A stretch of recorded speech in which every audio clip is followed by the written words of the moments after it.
As I record this video, it is late Friday afternoon on the 28th of April, 2023, and we could be on the brink of yet another bank collapse. And this is why we should be watching gold and silver to see what it does. Let's talk about it as we explore.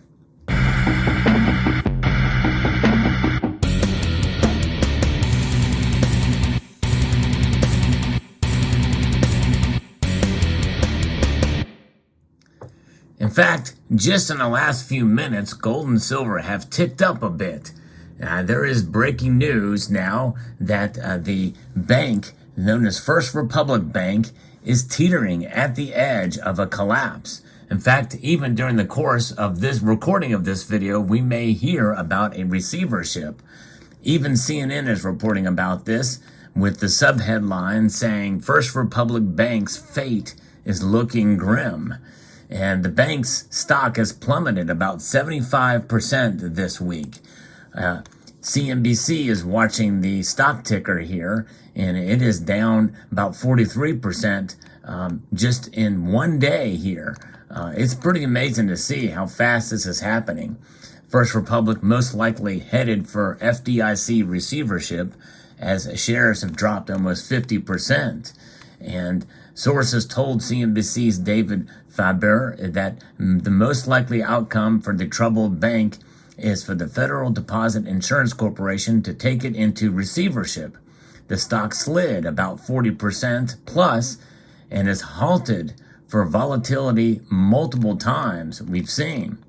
And it has fallen more than 90% over the course of the year as investors have lost confidence in the bank after two regional lenders failed in March. The FDIC is asking other banks for potential bids on First Republic if the regulator were to seize the bank, sources told Faber. And there is still hope for a solution that doesn't include receivership, according to those sources. First Republic told Faber on Friday that we are engaged in discussions with multiple parties about our strategic options while continuing to serve the clients. CNBC reported Wednesday that First Republic's advisors were preparing to pitch larger banks on a plan that would let the regional lender sell bonds and other assets at an above-market rate and then raise equity. The sales would result in a loss for the banks that buy the bonds and could be cheaper long-term than letting the bank fail and get seized by regulators.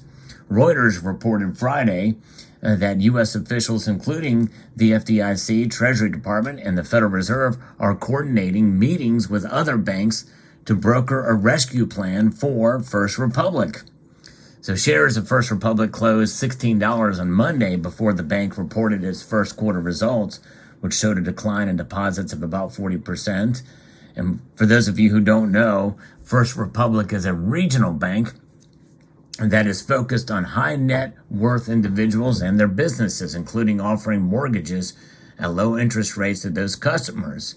Those mortgages, as well as other long-term assets on the bank's balance sheet, have fallen in market value since the Fed began hiking rates last year, making investors worried that the bank would have to book a sizable loss if forced to sell those assets to raise cash. The bank's massive deposit outflows came after the collapse of Silicon Valley Bank and Signature Bank in March. The nation's largest banks, including JP Morgan Chase, have already helped First Republic since then with $30 million in time deposits. So that's just it. And even CNN is reporting on that news that they've been bailed out, essentially. They've received over $100 billion in life support from big banks last month. With the collapse of Silicon Valley Bank and Signature Bank. And so that is where we stand. And with this bank. So very well, we could see it fall. We could see it collapse. On a Friday afternoon is probably when you want to see this occur, right? So that the news cycle will dissipate over the weekend. But I tell you what, if this does happen during the recording of this video or later in the evening, it'd be very interesting to see what happens, especially with the markets as they open up on Sunday night, the precious metal market. So we're going to watch gold and silver. Already, again, right now, gold and silver are popping a bit.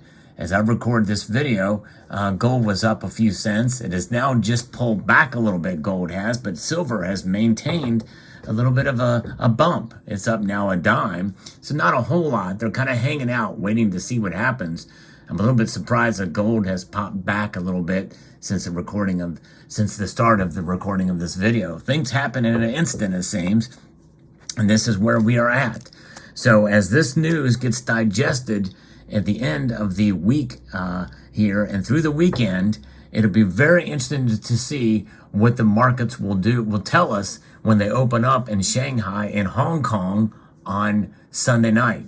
I do a market watch every Sunday night at 6 p.m. Eastern time. It's unique in this community, so I hope you will consider joining us as we do watch these markets, and we will be keeping a close eye to see what they do.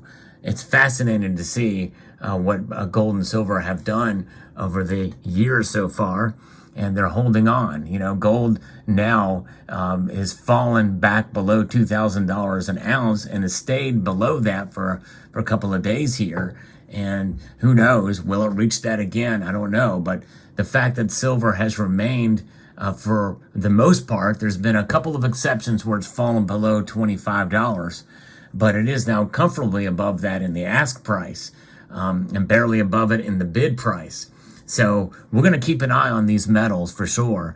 And I don't know about you, but I'm glad that I have a little bit of these precious metals in my portfolio to protect against what could come. Many people, especially when you look at the economic data, it's not looking good, which means that there's a chance that possibly the Federal Reserve may pause their rate hikes. I think they'll do one more in May. I think that's pretty much baked into the markets. Some are it's up to debate whether they do one after that for another 25 basis points. My guess is they probably won't. My guess is they will probably pause at the next one. And that's going to be good for gold and silver. So there you have it. Fascinating news. Interesting times we live in. If this bank does fall, I think that's going to make the markets nervous overall.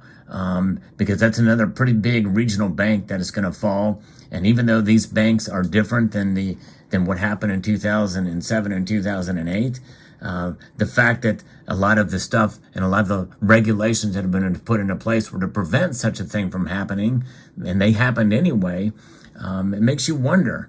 And then you have inflation on top of that. And so when you see this type of thing occurring, in spite of massive bailouts that are occurring from the Federal Reserve, even though they say they're not doing it, and really they are, and other banks going to bail out First Republic. You know, First Republic is pretty dang important. It's pretty important, but now they've gotten to the point now where the Federal Reserve, or at least they're saying, the government's saying they're not going to bail them out this time. And will they go into receivership? We'll find out. And we'll see what happens here as we move forward into the weekend. But nonetheless, no matter what banks do, it's a good idea for you to look at your own bank, and see what's going on. Likely some of the bigger banks are fine for now, but even some of your smaller banks are probably fine. But it's probably a good idea to check the health of your bank. In any event, it's a good idea to have gold and silver, as I mentioned, but it's also a good idea to have cash on hand. Yeah, that's right, cash. Even though this thing is losing value by the year at a rate now of 5% year over year, that's the consumer price index, and that's what we're seeing, the loss of value for this thing. It is still a good idea to have these in case of an emergency outside of the banking system on hand. I'm not saying take all of your money out of the bank, but it's a good idea to have a little bit of protection outside of the banking system, both in cash and also in precious metals. And so when you have that, when you protect yourself and protect your wealth and your family with gold and silver, you can sleep easier at night knowing that you're doing the right thing, and you're not going to be left holding the bag or not be able to get anything to put in that bag down the road.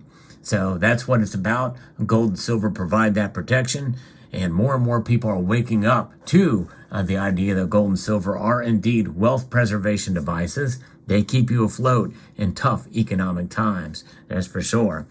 So there you have it. So interesting times we live in. We'll see what happens with First Republic Bank, and to see if that's going to be the third U.S. bank to fall.